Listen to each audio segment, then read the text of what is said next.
Ok, pues mi nombre es Nicolás Suárez, tengo 25 años, estudié en la carrera de psicología, básicamente una presentación corta. Pero hoy la pregunta más fuerte que vamos a hacer hoy, Nico, es ¿qué se siente? En un primer momento, en un comienzo, no es claro el que se siente, no es una cosa en la que uno se concentre, porque en ese momento el pánico puede embargarle a uno el raciocinio.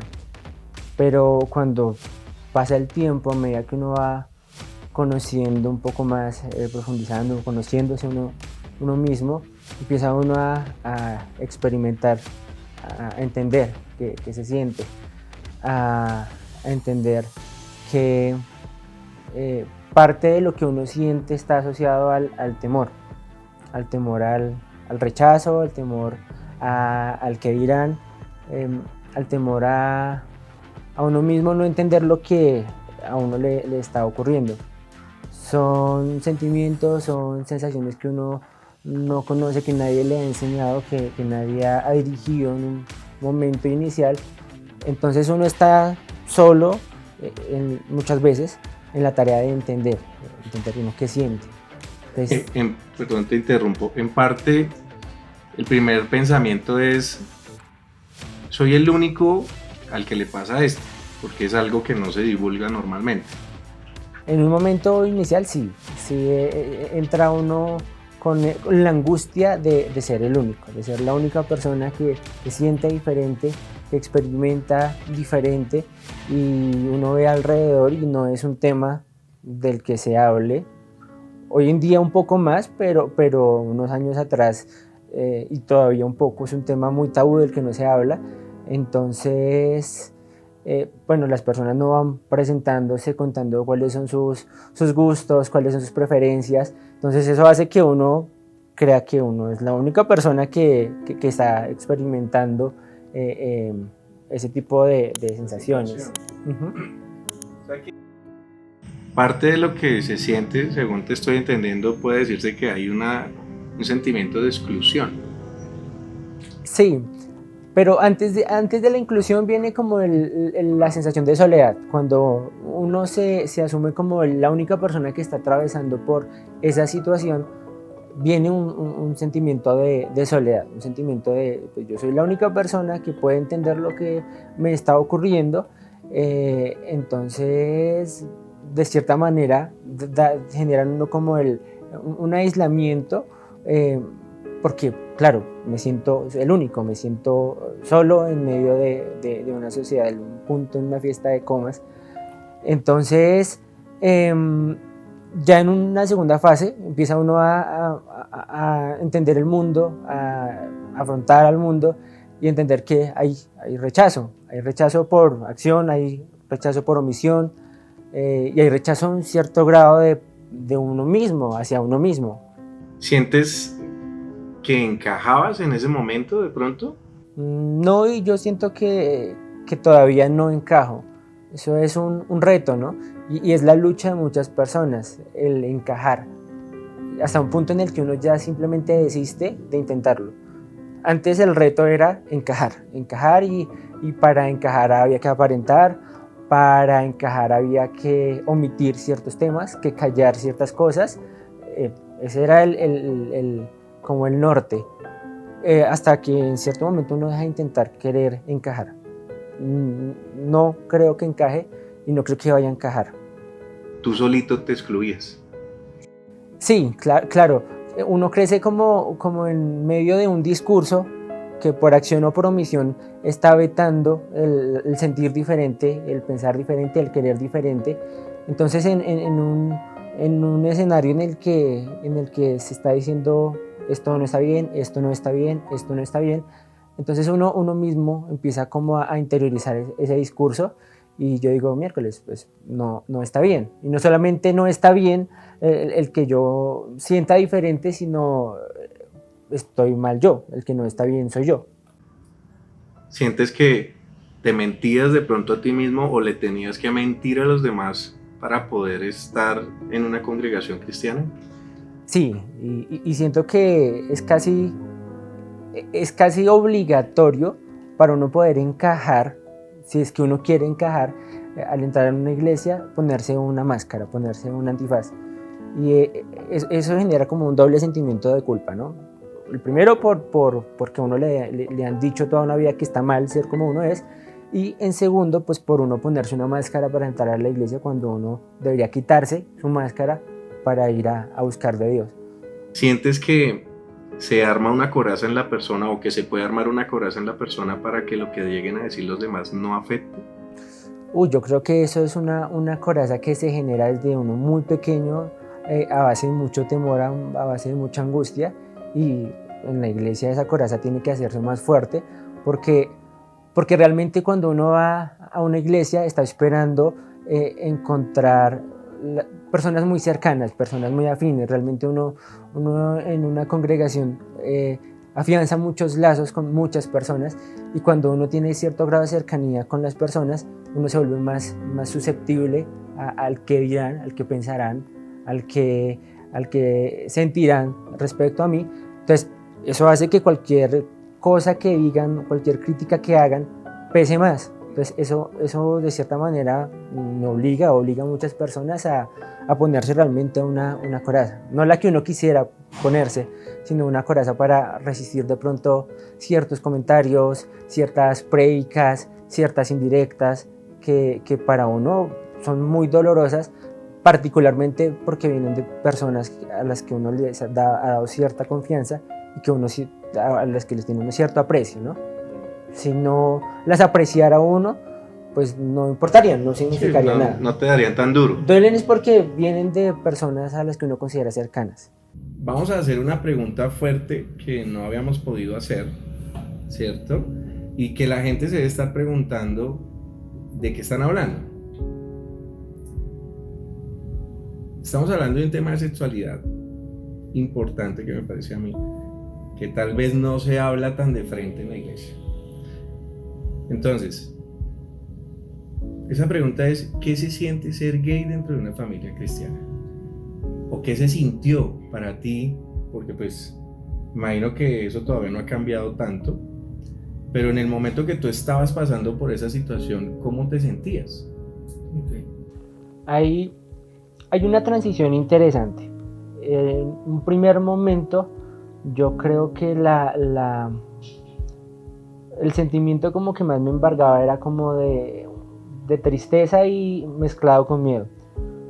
Tristeza porque siente uno en su momento que decepciona a las personas que lo quieren, ¿no?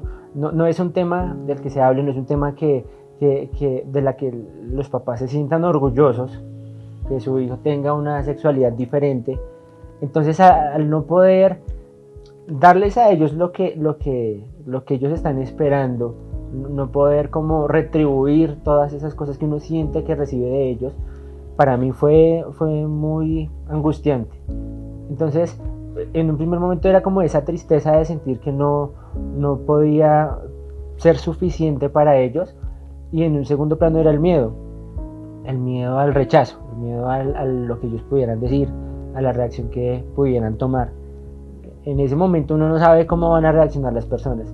Uno sabe que uno los quiere, pero uno no sabe a qué nivel ese cariño va a poder soportar una noticia que para muchas familias es tan devastadora en muchos casos, ¿no?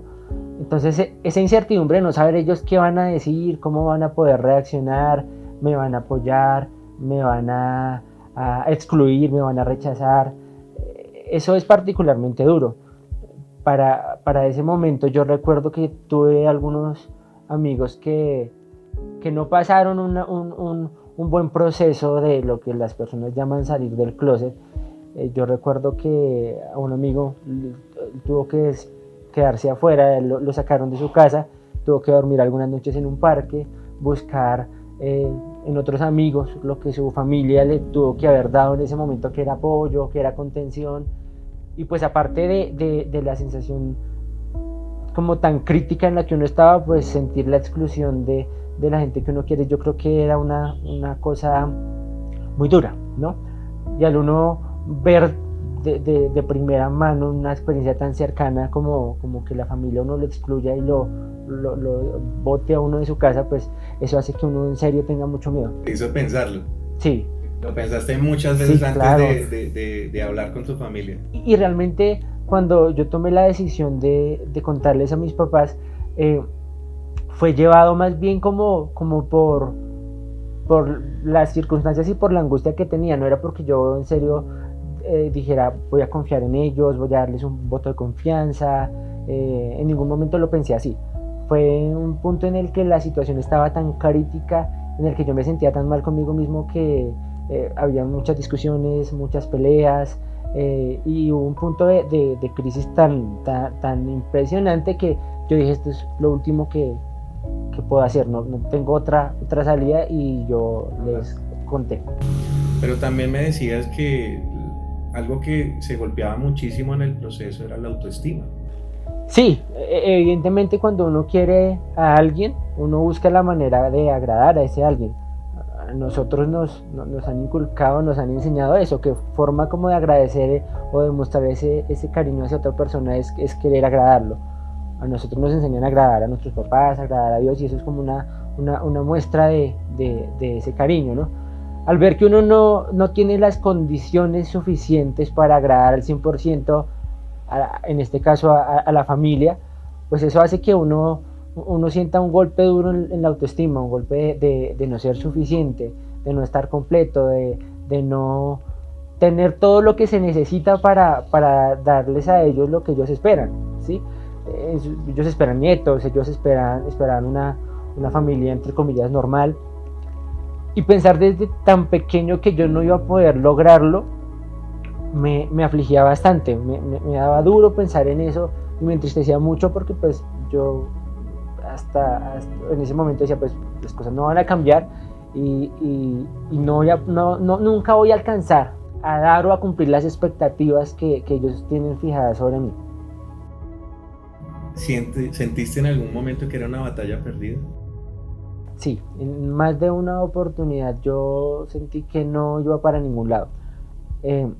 Yo recuerdo, yo crecí en una familia cristiana, nos enseñaron a orar, nos enseñaron a pedirle a Dios, nos enseñaron a esperar en Dios, y de pronto tratando de seguir como ese bosquejo, ese esquema, yo hacía lo que se me ocurría hacer, yo oraba, yo hacía ayunos larguísimos, yo trataba de apegarme un poco como a ese bosquejo, a ver si de pronto las cosas podían cambiar. Ibas hasta encuentros. Sí, y yo sentía que llegaba a un encuentro y ya era una persona diferente, y ya iba a cambiar, y pasaba el tiempo y volvía a la realidad, y es que las cosas no habían cambiado. Era un caramelo que uno se daba, un momento como de descanso, un periodo de sentirse espiritualmente tranquilo, pero emocionalmente muy intranquilo, y finalmente para llegar al mismo punto, y era que las cosas no cambiaban. En algún momento, yo creo que más de una persona, incluyéndome, llegamos a pensar en la muerte como la solución final para ya no tener que lidiar con ese tipo de sentimientos, con ese miedo al rechazo, con esas inseguridades. Yo creo que más de una persona se ha enfrentado a lo mismo y piensa que esa es como la solución. Yo creo que la tasa de suicidios de las personas que pasan por un proceso difícil en definir su sexualidad es alta, por lo que tú dices, porque lo ven como que ya me cansé de luchar, no quiero pasar ya más por este proceso tan difícil, de pronto esta es la solución. Y difícil saber eso, ¿no? Que tengan que enfrentarse a eso porque no encuentran una comunidad o personas que le colaboren y le ayuden a pasar por el proceso que tenga que pasar con Dios directamente, y que no se vean la necesidad de decir estoy solo, pues definitivamente esta es la única solución que hay. Y inclusive llegamos a hablar contigo de que era difícil el no aceptarse como uno es. Sí, evidentemente al compararse uno con las expectativas de las otras personas, uno va a sentir que siempre va a ser insuficiente, ¿no? Entonces es ahí donde aparecen paliativos, por así decirlo, para uno compensar un poco como esa sensación, ¿no? Digamos que la sociedad tiene un concepto de que las personas que tenemos una orientación sexual diferente, estamos en un mundo lleno de drogas, de alcohol, y digamos que nos ven en ese marco, desorden, ¿no? desorden de todo tipo. Claro, el desorden, ¿no? Entonces, claro, y si uno mira estudios, uno se da cuenta que hay correlación interesante entre la homosexualidad o una expresión diferente de género con conductas como el suicidio, con ideaciones suicidas, con otro tipo de conductas que también son complicadas como el alcoholismo, el abuso de sustancias psicoactivas, pero no es una cosa que genere la homosexualidad como mucha gente cree, sino es una cosa que se da como resultado del rechazo de la sociedad. Cuando yo no encuentro un lugar y una cabida en mi familia, cuando yo no encuentro alguien que me acoja en un grupo, que me acepte como soy, pues yo voy a buscar a donde sí me acojan. Y desafortunadamente los espacios que se dan en este mundo para eso, pues no son los más saludables. Estábamos hablando de cómo se sintieron tus papás cuando tú le contaste por qué me tocó a mí, ¿no? Esa parte fue una de las más difíciles para mí porque después de haber comentado el tema con mis papás, entramos en un periodo de mucha tensión en la que estábamos como en una pelea constante para ver quién tenía la razón, ¿no? Y en el marco de pronto de esa tensión, escuchaba comentarios como, bueno, pero nosotros qué hicimos mal, porque a mí. Entonces, ese tipo de comentarios lo que siembran en la mente de uno es la idea de, pues, yo soy un castigo, porque pues uno no se queja de algo bueno, uno se queja de algo malo, de algo que no funciona, de algo que no sirve. Y cuando uno dice, pues, ¿por qué a mí? ¿Por qué me tocó un hijo así? Pues, hombre, no se lo dirán a uno en esas palabras, pero uno lo siente como un golpe al corazón impresionante. Y otra cosa es como la angustia de herirlos. Cuando uno quiere a alguien, uno no quiere que esa persona sufra, y para ellos eso fue devastador. Fue durísimo el conocer mi orientación sexual y el saber que yo estaba generando ese dolor hacía que para mí el proceso fuera mucho más difícil. Pero entonces ahora viene otra pregunta importante, que es otro segmento que queremos hablar, y es la iglesia. Y dábamos un ejemplo, inclusive en la introducción se da un ejemplo, de que no te puedes mostrar como eres estando dentro de la iglesia. Y lo hablamos un poco en el tema de lo de la máscara, ¿no?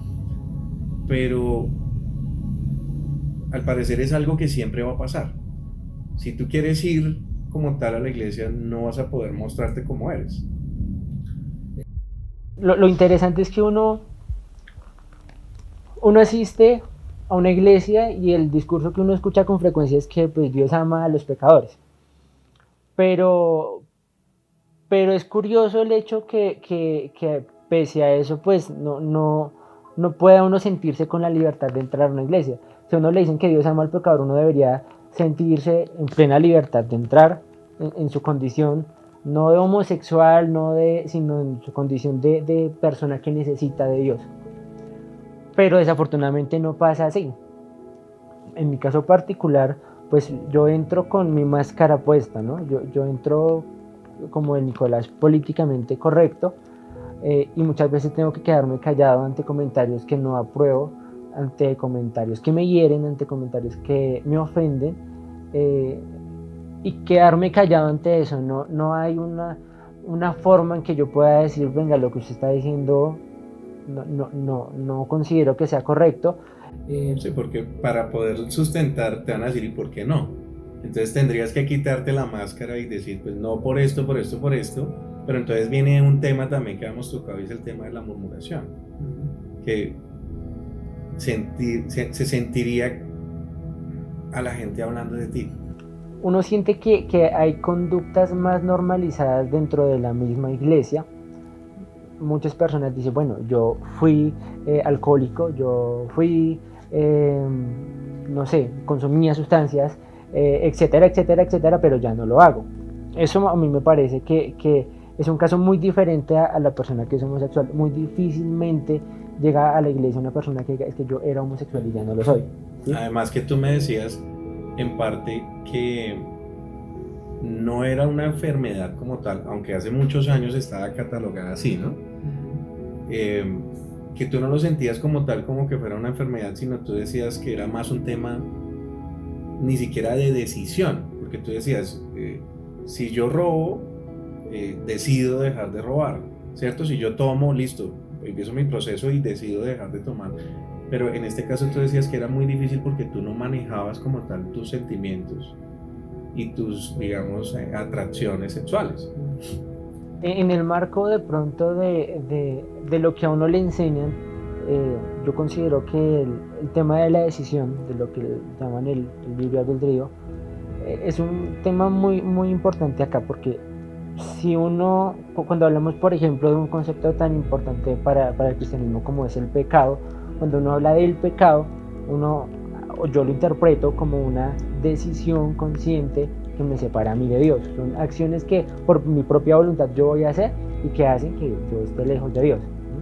En esa orden de ideas, si yo tomo, si yo decido empezar a beber, es una decisión que yo tomé, es una decisión que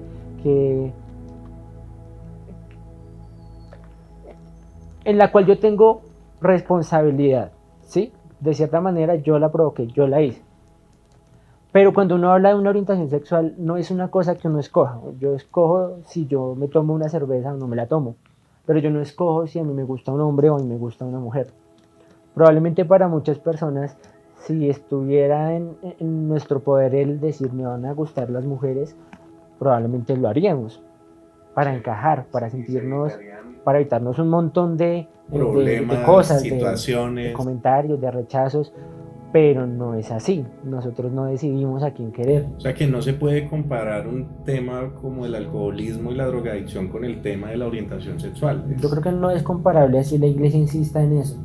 Porque es un tema fuerte que la iglesia lo pone como en el mismo rango, ¿no? Sí, como que coge todo y lo echa en el mismo cajón y no entran a mirar más a fondo. Más a fondo. ¿Por qué? Sí, o sea, lo está decidiendo, de verdad, si él decidiera. Pues yo imagino que tú en algún momento intentaste decir, ya no más, y definitivamente yo solo me voy a fijar en esta persona, digamos, en este género. ¿Alguna vez? Claro, en algún momento yo salí con una chica y yo me estaba engañando, yo tenía la intención, esto es lo que yo necesito para mi vida. Yo estaba con ella, o sea, salíamos, pero yo sentía que no había chispa, yo no sentía nada, pero sentía que era lo que me iba a dar una vida más tranquila, ¿no? Finalmente, si yo llegaba a mi casa de la mano con una mujer, pues iba a ser todo más fácil para mí. Es como si la vida se me fuera a arreglar en un abrir y cerrar de ojos. Sí. Pero ¿a costa de qué? Esa es la pregunta del millón. A costa de yo sentirme vacío, de sentirme infeliz. Entonces fue una decisión que en conjunto con mi familia tomamos. En algún momento mi mamá me dijo, yo como su mamá y por el amor que le tengo, yo no quisiera verlo usted infeliz. A mí no me sirve de nada que usted entre con una mujer si usted esa mujer no la quiere. Tú me decías que había momentos en los que te sentías con un pie adentro y un pie afuera de la iglesia y que eso llevaba ciertas connotaciones. Bueno, eso es una de las pocas cosas que no han variado desde el primer momento en que yo asumí mi orientación sexual, porque implica, de por sí pues uno es un ser espiritual, independientemente de la religión que uno profesa, uno es un ser espiritual y uno necesita buscar algo que lo acerque a Dios. Yo creo pues de esa manera. Y por otro lado pues uno también es un ser físico, no es un ser de aquí, entonces por un lado pues está el tema de mi orientación sexual y está el tema de la fe y la forma en que a uno le enseñan esa fe. Entonces yo creo que no voy a poder estar nunca con mis dos piececitos en uno de estos dos espacios, y eso pues para mí es un reto, ¿no? Si yo decido irme en una iglesia y quedarme ahí y decir voy a vivir como aquí me dicen que yo viva, Entonces voy a tener que renunciar a la oportunidad de verme en pareja con alguien, de tener una familia, de sentir como esa satisfacción que sienten las personas cuando comparten con alguien a quien quieren, ¿no? Entonces implicaría renunciar a esa parte que para mí es fundamental. Uno es un ser de bueno, para cualquier persona el tema de la pareja es muy importante, o al menos para la mayoría. Entonces tendría yo que renunciar como a esa parte.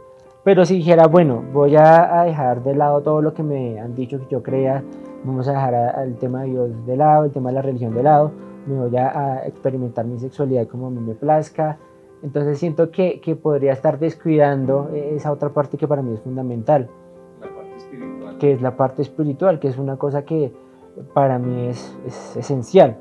Yo no puedo negar ninguna de las dos partes que me componen, porque yo soy un ser espiritual, pero yo también soy un ser físico, y dentro de eso físico está lo que yo siento y como yo siento, y eso incluye pues mi orientación sexual. No puedo negar una cosa y aceptar de lleno la otra, que es un conjunto de todo. Ahí entramos ya entonces a tocar un tema, y es la parte bíblica, ¿no? ¿Es el cambio o no cambio? Y cualquier persona, todos, como lo dice la palabra, ¿no? La palabra dice, por cuanto todos pecaron, todos fueron echados delante de la presencia, o sea, todos salieron de la presencia de Dios. No había quien, o sea, todos somos pecadores. Los que van a la iglesia, los que no van a la iglesia, el que predica, el que no predica, todos hemos pecado. Y todos seguimos pecando en algún momento de nuestras vidas.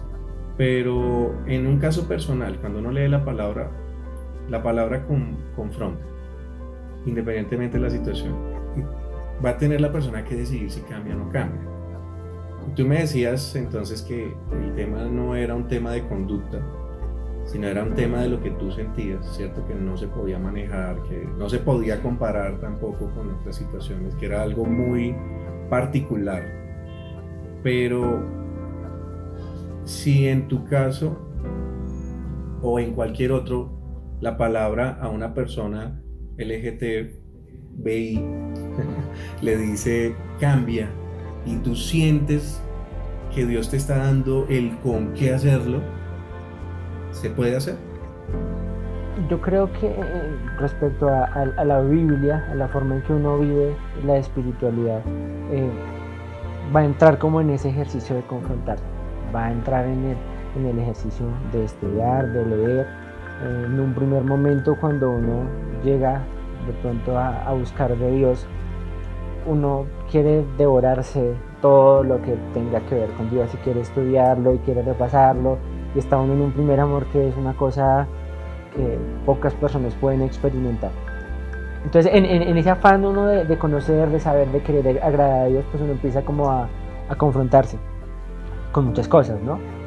Empieza uno a poner en dicho muchas cosas que uno piensa, empieza uno como a pasar por un proceso interesante. Uno tiene que agitarse un poquito para ir depurando, ir filtrando e ir limpiando, y ya uno entra de acuerdo a cómo uno interprete y entienda la relación con Dios. Sí, yo creo que en el marco de esa relación que uno empieza con Dios, uno tiene que hacer muchas autoevaluaciones sobre la forma en que uno está viviendo. Yo creo que cada caso es diferente, todos los casos son diferentes, porque Dios nos llega a todos de una manera distinta y especial. Yo creo que en ese proceso especial que Dios tiene con cada uno de nosotros, entramos nosotros a reevaluar muchas cosas, y hay cosas que tenemos que quitar de nuestra vida que probablemente no nos gustan, pero yo no soy quien para decir cuáles son esas cosas, ¿sí? Ni las personas afuera son quien para decir qué hay que quitar y qué hay que dejar, porque a mi juicio es Dios quien lo decide. Entonces, y eso lo hablábamos, o sea, es que todo este podcast nació por una conversación, o inclusive varias, porque Nico y yo llevamos hablando varios años de este tema, para que los muchachos que están pasando por esta situación, que no es fácil, como cualquier otra que tiene muchos conflictos, tal vez sepan cómo empezar, tal vez entiendan un poquito cómo dejar de sentirse mal con ellos mismos, ¿cierto? Es un proceso muy personal que es entre Dios y uno, y realmente si uno va como a la esencia de lo que es el cristianismo, se trata justamente de que ya no hay intermediarios, sino que es una comunicación directa con Dios. En ese sentido, Yo creo que todas las personas, independientemente de orientación sexual o de las formas o las cosas por las que uno está atravesando, necesita entrar como a ese lugar de intimidad con Dios y empezar a charlar con Él y a empezar a mirar qué vamos cambiando, qué me va diciendo Él y cómo respondo yo a eso, en una conversación que yo creo que dura toda la vida, en la que yo voy perfeccionando y puliendo cosas que creo que dentro de mi relación con Dios va empezando a exigir, pero no porque alguien afuera me lo diga, sino porque yo voy viendo dentro de mi madurez espiritual que ya es momento de cambiar, ¿sí? Hay cosas que para nosotros no es posible cambiar, hay cosas que Dios cambia si Él quiere y cuando Él quiere, y ese es un punto ese es el punto al que yo llegué. Yo no puedo mentirme ahora y decirme, es que por fe yo ya soy heterosexual. Pero yo sí creo firmemente que si a Dios le place cambiar algo en mí, en algún momento lo va a hacer. Pero por ahora, pues soy lo que soy y Dios me ama así y yo amo a Dios así y yo vivo mi vida de la mejor forma que creo que puedo. Y si Dios tiene algo que cambiar en el transcurso de mi vida y en esa conversación que yo tengo con Él, la irá cambiando. O sea que estás abierto a que se haga la voluntad de Dios. Esa es mi oración. Yo creo que Jesús fue muy pilo al proponernos en el Padre Nuestro como esa petición en particular, que Dios haga su voluntad. Yo eso es lo que le pido. Y si Él le place dejarme así es porque a Él le plació dejarme así, y si Él me hizo así es porque a Él le plació hacerme así, y no soy quien para preguntarle ni el por qué, ni el para qué, ni el cómo, ni el cuándo, sino simplemente es dejarme llevar por lo que Él quiere, y si en algún momento Él quiere irme por otro lado, pues yo estoy abierto a que Dios haga lo que Él quiera hacer. Entonces ahí viene una pregunta que para muchos es importante, y creo que esta es la pregunta más fuerte, que ya lo habíamos hablado, pero que a la iglesia y a los grupos cristianos y a la gente cristiana deberían ponerle bastante atención, y es: ¿cómo te sentirías entonces cómodo, o tú cómo crees que una persona LGTBI se sentiría cómoda asistiendo a una iglesia? Efectivamente, yo creo que la tolerancia es como el centro. La tolerancia no implica en que yo voy a aceptar las formas del otro, pero sí que yo acepto al otro con sus formas. De eso parte la tolerancia. Pero yo creo que la tolerancia se empieza a dar en la medida en que se vaya conversando el tema, en que estas situaciones no se vuelvan un tabú dentro de la iglesia, sino en la medida en la que podamos tener un diálogo con todas las personas que hacemos parte de una iglesia y empezamos a bajarle el tono a la agresión. Si yo no voy a conversar con alguien que me está mandando al infierno directamente por ser como soy. Ahí no hay diálogo, ahí no se puede hacer nada. Sí, ya se tomó una deposición. Sí, ya están diciendo, usted no cabe aquí, pues puede asistir acá y sentarse en esta banquita y puede dar su diezmo y puede escuchar lo que aquí se está diciendo, pero usted no es de aquí porque usted está destinado a irse al infierno. O es del cielo o es del infierno, y todo lo ponemos en esos términos. Entonces, si lo ponemos en esos términos y pues yo no estoy acá, pues estoy allá, y estar allá es estar mal, y estar allá es pues para qué viene acá, ¿sí? No es un... Yo le he escuchado a un pastor que me gusta mucho escuchar sus podcasts y que sigo bastante, que se llama Robert Barriger. Él dice: si los ganaste con miedo los tienes que mantener, y si los ganas con amor los vas a mantener. Y creo que si vamos al ejemplo del Señor Jesucristo, en el momento en el que Él llegó a este mundo, la gente en realidad viviera con miedo. Todo el tiempo era la ley, el miedo a la ley, el miedo tremendo a la ley. Sabíamos y sabemos por el estudio de la palabra que nadie la cumplió, solo Cristo.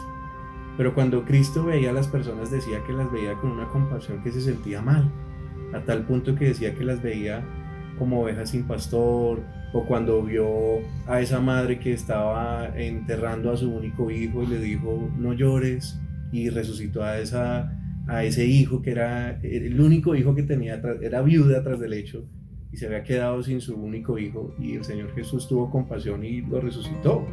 O a ese padre que perdió a su hija y le dijo: Señor, y cuando llegaron, no, ya la niña murió, y le dijo: tranquilo, la niña está durmiendo. Entonces yo creo que él a todos los trató con un amor y no, para mí él no hizo acepción de personas, no lo hizo, porque todo el que era rechazado era el que el Señor Jesús más buscó. Yo creo que en ese sentido es importante replantear o reformular como el papel que cumple la iglesia actualmente, ¿no? Yo creo que, eso es una crítica muy personal, las iglesias están esperando que la gente vaya a llenar los templos. Ya la iglesia no es la iglesia que va a donde están las personas, a buscar a las personas, sino que las personas vamos a buscar la iglesia. Y ese sistema yo creo que no funciona porque Jesús no nos enseñó que esa era la forma correcta. Él iba, él buscaba a la gente y la acogía. Tanto que el versículo más, creo que más hablado en la Biblia es: tanto amó Dios al mundo que dio a su único hijo, ¿cierto? Para que nadie se pierda, mas todos tengan vida eterna. Y Jesús vino, no tenía necesidad, renunció a su trono, vivió acá con nosotros, nació, entendió lo que era ser humano, las dolencias, el crecimiento, la adolescencia, vivió como nosotros y logró vencer por nosotros. Y creo que él es el mejor ejemplo porque él iba. Si uno se da cuenta, él iba. A sus discípulos prácticamente él los buscó. Dice que iba pasando y vio al cobrador de impuestos y le dijo: ven y sígueme. Llegó donde estaban pescando y que les dijo: echen la red allá, y después dijo: los haré pescadores de hombres. Pero prácticamente él fue el que fue a buscar a las personas. Nos vino a buscar a nosotros desde el cielo hasta acá. Ese fue el recorrido más largo que hizo. Y creo que es un sentimiento y es un pensamiento que se ha ido perdiendo con los grandes templos, ¿no? Porque como ya van tantas personas, pues, ¿como para qué buscamos más? Creo que la pregunta más actual sobre la iglesia es: ¿dónde está la iglesia? ¿La iglesia está entre las paredes o la iglesia está afuera, donde todavía no ha llegado el corazón de las personas? Creo que eso es como una cosa que sería interesante reflexionar. Hoy en día yo creo que la realidad nos dice que la mayor parte de la iglesia está relegada a cuatro paredes. Esa es la iglesia. Tal vez hay un sentimiento de conformidad, pero algo que también hablábamos era que la iglesia debería despertar.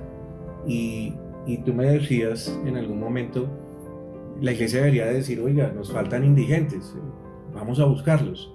Nos faltan prostitutas, vamos a buscarlas, porque pues son personas que necesitan de Dios.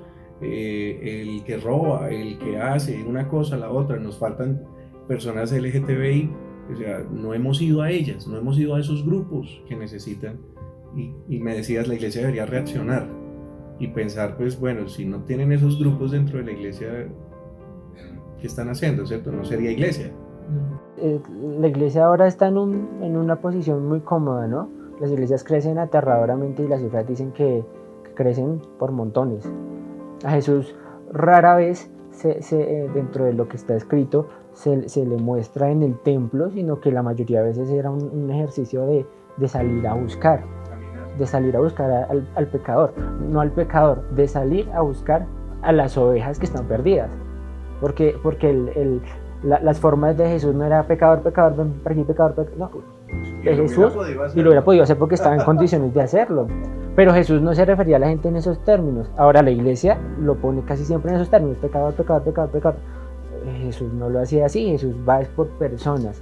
Leerla de nuevo, ¿no? En muchas de sus parábolas la vimos, ¿no? El hijo pródigo, que en realidad fue un pecador atroz, pero pues lo dio, ¿no? Lo mostró como que el papá fue el que fue, lo recibió corriendo, lo perdonó, le hizo fiesta, lo redimió, ¿cierto? Eso fue un ejemplo muy bueno. Y que en esa parábola, cuando se habla del pecado, realmente es la misma persona, el mismo protagonista, del mismo hijo pródigo, el que dice: sí, yo soy pecador. Pero en ningún momento Jesús se pone en el papel, que bien hubiera podido hacerlo, del pecador. Yo digo, el pecador es el que dice, el que reconoce su condición.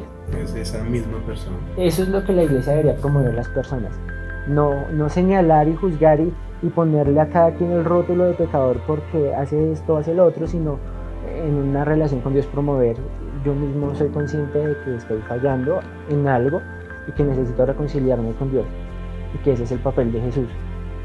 ¿Qué podrías decirle tú a un joven, a una chica, a un hombre que esté pasando por esta situación que tú ya pasaste y que tal vez no se han atrevido a hablar por los mismos miedos y rechazos que ya hemos comentado acá?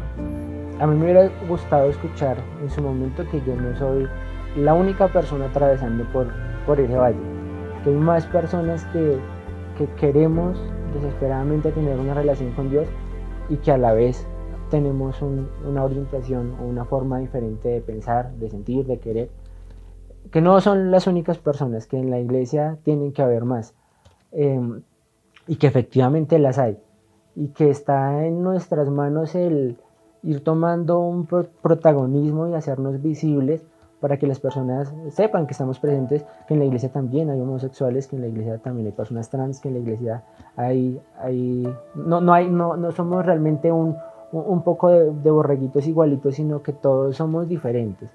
O sea, el hecho de que la iglesia diga, de que hablemos de términos de reír, no quiere decir que es que todos seamos personas sin voluntad y ciegas ante la voz de un predicador, sino que somos pues un conjunto de personas que tienen una misma necesidad, que es buscar de Dios. Yo creo que sería más, y ya lo hablamos, ¿no? Es más cómodo para una persona que pasa por cualquier situación independiente de cuál sea. No, lo que tú decías, en vez de que se sienta aprobado con lo que hace o con lo que no hace, es más que se sienta acogido. Ya una señora. Pero, ¿y será que él sí quería cambiar? ¿Qué tal que es que él no quería y por eso Dios no lo ha cambiado? O eso debió haber sido culpa de él porque no fue lo suficientemente espiritual, o no ayunó lo suficiente, o no ha orado lo suficiente, o debe ser que definitivamente le gusta estar como está. ¿Tú crees eso?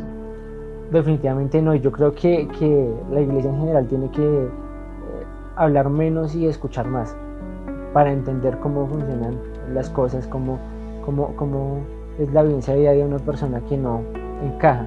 Y finalmente es que la iglesia debería ser eso, ¿no? Un conjunto de personas que no encajan, y precisamente eso es lo que tendría que unirnos a todos, ¿no? Miren, que podamos entender que somos diferentes y que así nos hizo Dios, y que en la medida en que nos centremos en Dios, todo va a estar bien, ¿sí? Porque Dios tiene el control. Entonces, yo creo que es como de parte de uno y de parte de la iglesia entender eso, ¿sí? De uno mismo automarginarse y decir, yo no entro a una iglesia porque es que allá no hay nada para mí, porque esa tampoco es la respuesta. Y de parte de la iglesia, pues, bajarle pues 2 rayas como a la forma en que está interpretando la realidad, y acercarse a la gente, escuchar más, a proferir menos juicios, entender que finalmente el que tiene las cosas en sus manos es Dios, el que juzga es Dios, y a nosotros no nos toca ni nosotros juzgar a la iglesia, ni la iglesia juzgarnos a nosotros, porque estamos en lo mismo. Hablar y a buscar de Dios, y si lo quieres hacer a través de una iglesia, de una institución cristiana, a través de algún amigo que conoces que es cristiano, dale, o sea, date la oportunidad de entender de que no todo el mundo tiene la mente cerrada, y de que hay personas que entendemos que nosotros no somos quien para juzgar, y no solamente en esta situación, sino en cualquiera, porque cada uno de nosotros está pasando por un proceso personal con Dios, y es un proceso que no acaba nunca, es un proceso que con el tiempo va mejorando, pero que no va a acabar en toda la vida. La misma palabra dice que nosotros necesitamos tener a Cristo como nuestra meta hasta que alcancemos la altura de la plenitud de Cristo, pero eso va a ser un proceso demasiado largo. Eso solo lo vamos a alcanzar el día que resucitemos con Cristo. Mientras tanto, hay que dar la pelea, la batalla, la carrera para tener esa relación personal con Dios. Y no, sí, van a haber personas prejuiciosas, las vamos a encontrar, créeme, en todo lado, no solamente en una iglesia, en una empresa, en cualquier círculo social. Entonces, no te limites a eso. Tienes que saber que vas a encontrar personas comprensivas, que te van a ayudar, que te van a entender un poco y que te van a amar como eres hasta que el Señor nos quiera cambiar a todos. Y una cosa me parece esencial es el amor propio, ¿no? No podemos limitarnos a esperar a que el otro me quiera y me acepte, porque eso tiene que nacer de uno. Si no nace de uno, las demás personas, todo el mundo puede amarme y aprobarme todo, pero yo nunca me voy a sentir ni aceptado, ni... No te amas a ti mismo, pues va a ser muy difícil, ¿cierto? Porque pues empieza todo el tema por un poquito de amor propio. Uno, pues tienes que entender, Cristo no solamente me ama a mí, te ama a ti, nos ama a todos, por todos dio su vida, ¿cierto? Todos tenemos la misma oportunidad de acercarnos a Él en estos momentos. Entonces entiende que deja de darte duro a ti mismo, deja de sentirte mal por la situación en la que estás pasando, porque todos hemos pasado por alguna situación complicada. Entiende que tienes la oportunidad de acercarte a Cristo, de hablar con Él, de pedir perdón como todos lo tenemos que hacer todos los días. Entonces queremos animar a las personas que están pasando por una situación como esta a que no se alejen de Cristo. Cristo es el eje principal de toda esta conversación, de toda esta situación, de todo este canal, y no se alejen de Él, no se alejen de Él por lo que tal vez los prejuicios, los problemas, los comentarios. Antes, al contrario, entiende que en Él vas a encontrar una persona que no te va a rechazar.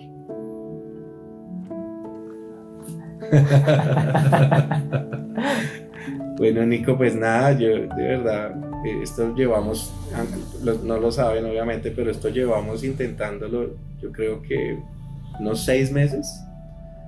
Ha sido difícil, de verdad yo le quiero dar las gracias a Nico porque es una persona muy valiente por hacer esto que estamos haciendo, y no va a ser la única vez que aparezca por acá. Lo queremos mucho y va a ser parte de nuestro canal, como saben, el Estudio Psicología, y vamos a pedirle mucha ayuda en muchos temas que no son fáciles de tocar, y pues el punto de vista psicológico a nosotros nos parece muy importante para entender ciertas situaciones. Entonces, de verdad, Nico, gracias. Nosotros te queremos muchísimo y lo sabes. Y nada, pues bienvenido a este canal. Cuando quieras, espero que quieras volver. Y nada, pues para terminar, yo creo que oremos dándole gracias al Señor por esto. Y por las personas que van a ver este video y que necesitan, como nosotros, de Cristo, pues que lo reciban de buena manera. Aquel que lo está viendo y dice, no, voy a criticar porque no estoy de acuerdo con todo, adelante, ahí está el chat, escriba todo lo que quiera sin problemas. Aceptamos todos los comentarios, esperemos que no sean tan hirientes, pero nos gustaría que fueran comentarios que edifiquen, que nos ayuden a entender un poquito la situación por la que muchos pasamos, y en vez de que nos den duro, nos gustaría más, es un tema de entender cómo comprendernos los unos a los otros, cómo tener compasión por la otra persona sin juzgar. Ese tipo de comentarios nos gustan más.